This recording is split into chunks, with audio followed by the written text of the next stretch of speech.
think I can sit back and be very successful at anything that I put my mind or focused on, right?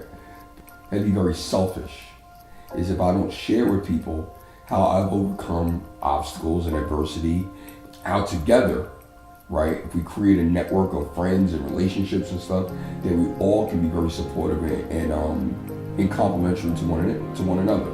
People may look at me and say, well, Bruce is all into black wealth and creating networks. Yes, I am. But at the same time, I'm a businessman. And there's something that I see that I can be very successful at and also make very profitable. Not only for myself financially, but also spiritually and also impact other people's lives. I think that if you really ask me, my goal is probably really to be a multi-millionaire in my community that people can recognize and say, you know what, this is how he did it. He gave us the game plan, and that's where I'm destined to do, and that's what I'm going to do. Jersey City was a great place for me to grow up. I grew up in a time where it was after the post-civil rights, right? I went to a predominantly white school. I lived in an African-American community, right along Garfield Avenue. Everyone knew each other. Everyone knew each other's parents. We played outside. We played till the street lights came on, and sometimes we were lucky we came outside afterwards for a little while. We used to beg our parents, wait for Mr. Softy, the ice cream truck. I grew up, I would say, in a middle-class family. My mother worked in Jersey City Public Schools for over 37 years. My father was an entrepreneur. He owned a tavern for 40 years. He owned real estate. He had other business ventures. I can't come to you and say that I worried about eating or having a meal that night or having lunch money so I was very fortunate in that regards, okay? But I did have friends, right, that did have those problems. And my family was always one, and my parents, to share with your friends, It was never a situation where we looked upon someone having less, being less fortunate. We gave to our friends gave back, So I would say I brought up very fortunate, very fortunate. Some would say Cosby style, some would say that. My father instilled in me the core value of you get up every day, you go to your business, you work, you provide for family. Family always looked out for family. Then I've had numerous athletic coaches that instilled in me as far as the team values. That to accomplish any goals, you have to have a team to build it. The humility my mother instilled in me as far as never letting you get too high, never letting you get too low. She was people would be amazed. She was more of the disciplinarian. She could tell you something and you'd be like, I'm going to your father. My father would turn back, what did your mother say? Those are some of the people that shaped me. Then I've had numerous uncles, family, friends that have always played a role in me growing up. Growing up and watching your father not work for anyone, not have a boss, and I remember a famous quote my father told me. He goes to me, I had to be about 13 years old, and we were driving along the car, and he had just left a business meeting or something, and he told me, he said, if I never show you anything in life, right, I will show you how to make money. I will show you how to be how you don't have to ever get a job with anyone. And that always stuck with me when he said that. I can say it very proudly now. My father was a numbers banker. I grew up during that time that it's not something I'm ashamed of, right? Nothing like the Kennedys are ashamed that they were bootleggers. He instilled to me that by any means necessary, you provide for your family. Numbers business was a recession-proof business. It also, people can frown upon it. It brings a level of prosperity to the African American community. Time someone play $20 on a number and it comes out both races, you're talking about $20,000. You can actually go buy a home. You could do some things with that. I'm proud of knowing that my father was that type of entrepreneur. That he can mix it up if have to. Hey, what's up? All these old guys, I know all of them. Forever. Oh yeah, I'm a senior citizen. Yeah, exactly. What's up, man? What's up? Huh? remember Bill? Nah. You just bought him. You bought one of your Easter suits from her. Your mother went and got an Easter suit, right? Watch I this. Watch remember this. that. Watch this. He's about to show you one of his pictures. Now watch this. He got to do this. He gonna show you. He gonna show you that curly kid afro. Hey, when No, I seen no, him, Pat. I never knew Huh? he was a short guy. I always thought he was tall. Right. 7 years old. All right, now. My grandmother, same age. But how long you worked up there? 29 years. Him and my Aunt Vera. Yeah. We just, Me and my Aunt Vera. We ran it like a lot. Damn right. Big Him and my man. Aunt Vera. With Jackson Avenue. We're gonna put you up on. We're gonna put you up on America Most Wanted. You all right? Huh? I'm good now, thank God, thank you. Popped at the right time. Yup, right. We gonna talk though. I appreciate exactly what you do. I say one of the very first things I invested in was Greater New York Savings Bank when I was 19 years old, working on Wall Street. First time I bought a stock. That was one of my first successful investments. I think one of my biggest investments I ever made money was when my company helped Boston Chicken, which is Boston Market, come public. I was able to participate in the initial public offering and buy some stock. That was one of my very first investments. Sparking my interest to run for public service, it's something I would have never ran for if my father was alive. My father always taught me that businessmen stay out of politics. What happened was that I decided to run. It was probably to get over my father's death. And my father had died in October 2nd, 2010. His birthday was October 29th. And I think I announced that I was gonna run for the state senate in 2010 on October 30th. So I wanna say I probably was like in a mourning stage, trying to find something I really needed to do. But ultimately, deciding to run is that I was frustrated with what was going on in my community. Our community right now is broke. And just to put it simply, we have black people who do not own anything. They don't even know how to acquire wealth.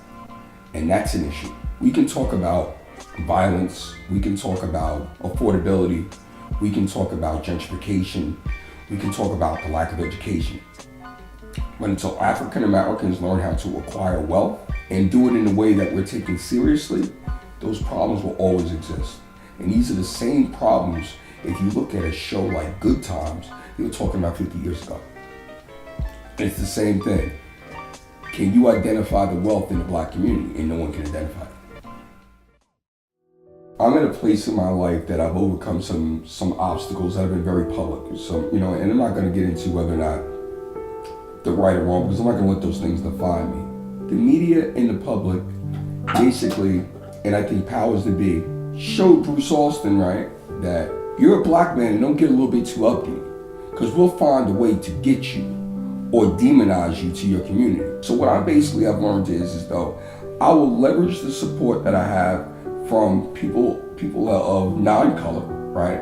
But I also will impact my brothers and sisters by letting them know this is what we need to do. We need to raise our culture and bring back the excellence in our community as being African Americans, black people, Latino, black and brown people. And this is why I am so bent on telling people we need to build your network, share your network. Don't believe the myth that formal education is for everyone. There are some people who are born to be an entrepreneur, that you're not gonna like school, that you can be very successful, right, without basically receiving a college degree, but you do need an education. And when I say that you need an education, you need an education in life. Mentorships, having a core set of values, and developing and forming relationships with people who have made it or who are trying to make it out.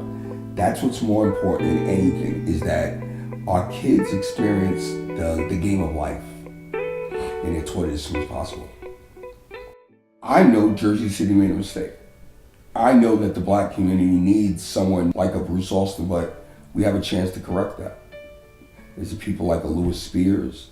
There's people like Rashid Chambers that I think that are gifted enough, smart enough, that I think can make that connection and that can represent everything Bruce Alston looks for in a leader, or that I hope my community would want in a leader. I will support people that I think have the best intentions for the community, regardless of race. And I think that's more important. Whether it's getting groups together and explaining why I think this person needs support, whether it's writing a check for them, whether it's hosting fundraisers for them, I'm willing to do that. But I don't want anyone to get the point out here that you guys are doing this documentary or something because I'm interested in getting back into public office. That'll never happen again.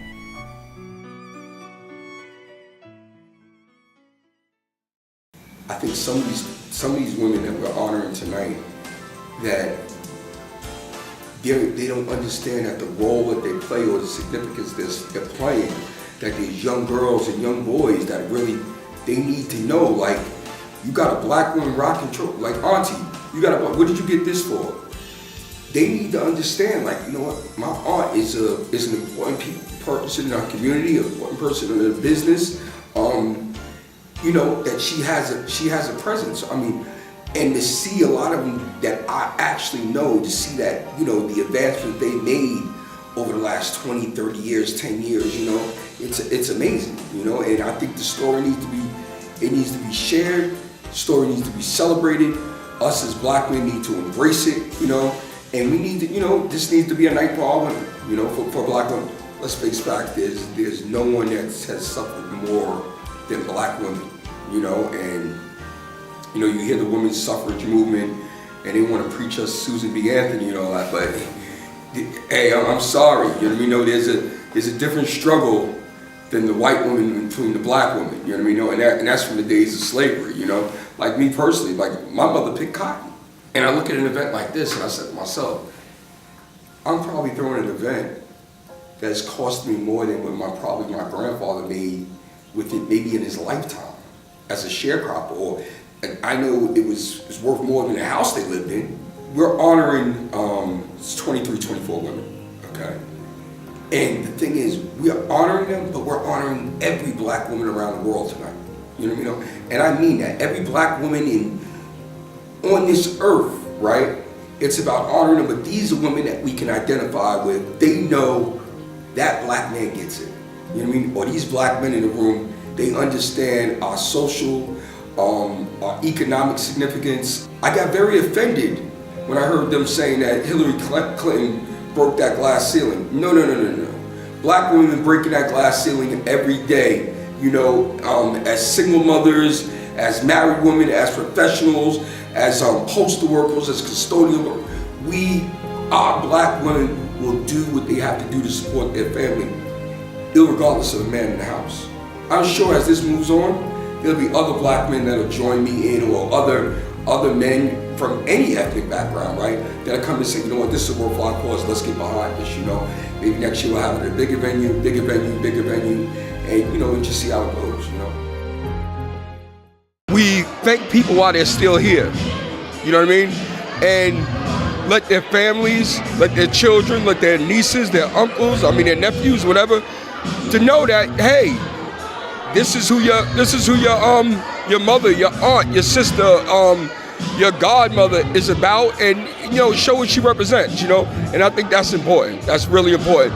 That the young people can see that we have people in the community that's doing great things. We decided to work with Bruce Alston on this documentary to take an in-depth look at who he is as an individual, just get a better understanding of his entrepreneurship, his character, his good deeds in the community. From an artistic standpoint, I think that it's very important to provide insight in its totality on who an individual is. It brought me joy to help him bring a vision to life that allows people to see him